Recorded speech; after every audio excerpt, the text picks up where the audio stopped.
again with the GTO. We've got our gaps much better with the factory fenders back on again.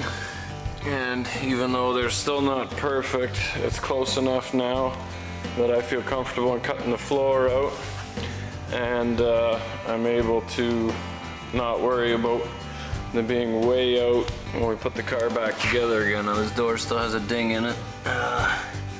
And this rocker's been cut out. Now this gap at the back here is a bit wider than the other side, so I think I'm gonna cut the floor out and then pull it together a quarter inch. I measured the door jamb and it is actually wider than the passenger side. So because the other previous owner cut the rocker out, I don't know whether it's stretched or not, but I do know that I don't like that gap.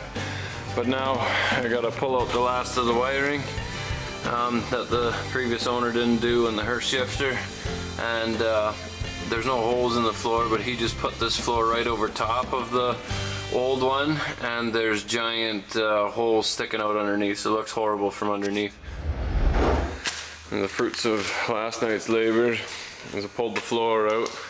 The worst part of the trunk here is this lip here and the wheel wells, and I thought, well, if we're gonna do the wheel wells and that, we're gonna get a trunk pan for it too.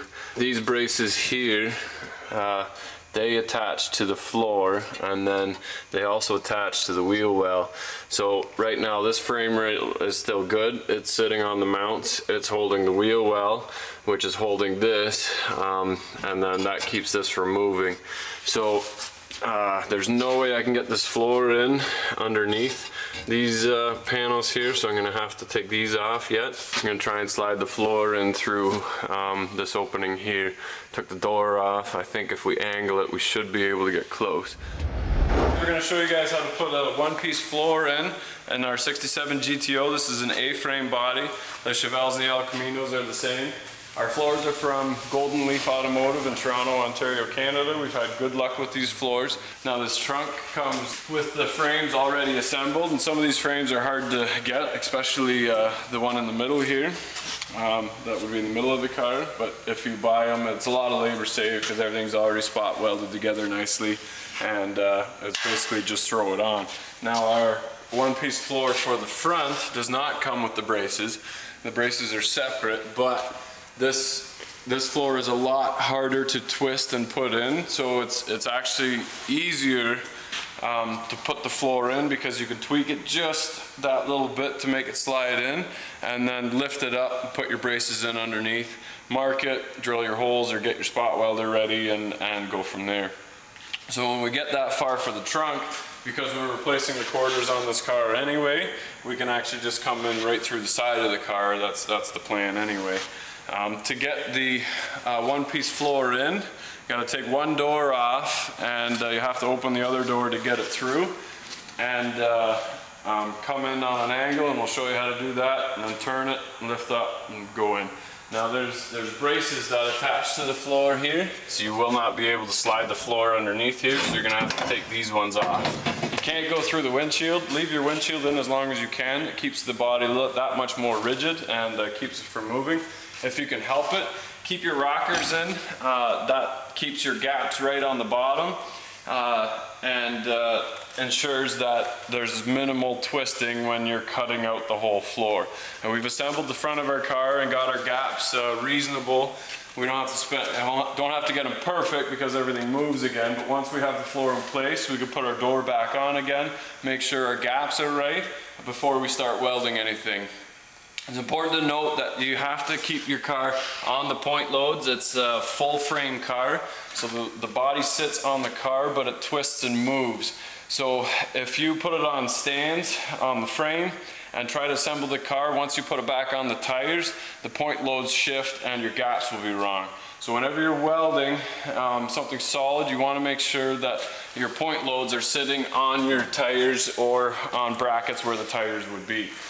We're going to twist this panel in. This is a dry fit. We're going to make sure that it fits properly, that we can get it in the first place. Then we're going to lift up on the floor, and we're going to put our braces on underneath, and then drop it back down again and start tacking things in place. We might use set screws for a while just to make sure that we don't weld it crooked, make sure that all our gaps in that are right, and then we'll go from there. Here we go.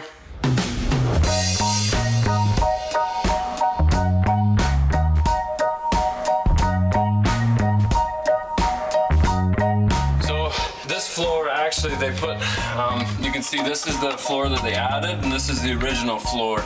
So they did a horrible job. They left, I didn't cut this one. So the piece that they put over top here was up about a good 3/4 inch, and it's just ugly. So this is still the original tranny cover, and I know it's too long. We're gonna take this new floor, lay it on top, then we're gonna mark it, and then trim it back so that we can butt weld it, make it look original. And then I'm gonna take the floors, they're in really good shape yet, cut them down, make a nice straight cut on the front here, and then match it up to the floor on the front. So there'll be a hole here. Right now we're just trying to get this floor underneath and then laying on top.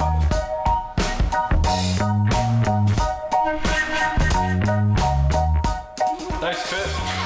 These rockers have all been twisted a little bit. This will have to drop down below the rocker, but we're nice and tight. We're up against our wheel well here, and it's a little bit twisted because I had to take the other floor off. But overall it fits pretty nice. A little bit of tweaking and twisting. Once we have the floor solid with set screws so it's not going to move, our doors are back on and it fits nice, then we can start looking at the trunk with the braces already welded to it. So we're already a step ahead there. We don't ever want to throw anything away from the car. So this is the old floor. Now these are the brackets for the seats, and little rubbers in that that don't come with the new floor.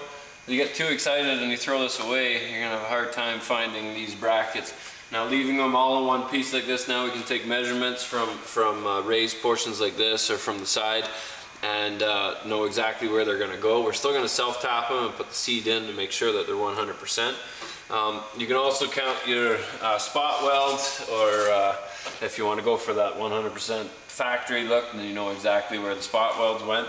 And the reason we're replacing this floor is one, these subframes underneath supports were rotten, so ugly little patches like this with pigeon crap welds make it look horrible. Now they cut the rotten part out of the floor, and then they just put the new floor right on top. So this, from looking down into the car, the floors look great. They put that tar stuff or the seam sealer on it, and you don't see anything. But underneath, this just looks like shit, and this car deserves better. So the one-piece floor is definitely the way to go. And yeah, so you can tell that this tunnel was still the original, and then this was the floor they put on top. So pretty gross.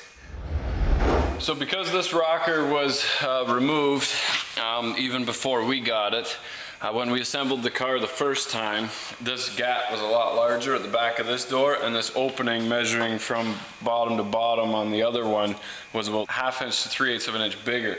Now with us messing around, this gap is almost 3/4 of an inch to an inch, and the door won't even close. So if we take the floor and we just weld it in because all the seams look good, whatever, these are the problems you're going to run into, and that's why you need to assemble the car. So we can pull the bottom of the car together with some ratchet straps or whatever, get it where we want, self-tap it in place, and then make sure the doors fit, and then we know to go from there. And before you start messing with the doors, make sure you replace your pins and your bushings in there. No point trying to line up a door that's floppy. So we got a nice solid door now with some new pins and bushings. So follow a variety of projects that include conversions and repairs to anything from Ferraris to chainsaws. And check out the Tape Boss, my newest invention that's coming to market. And remember, if you're not filthy, you're not rich.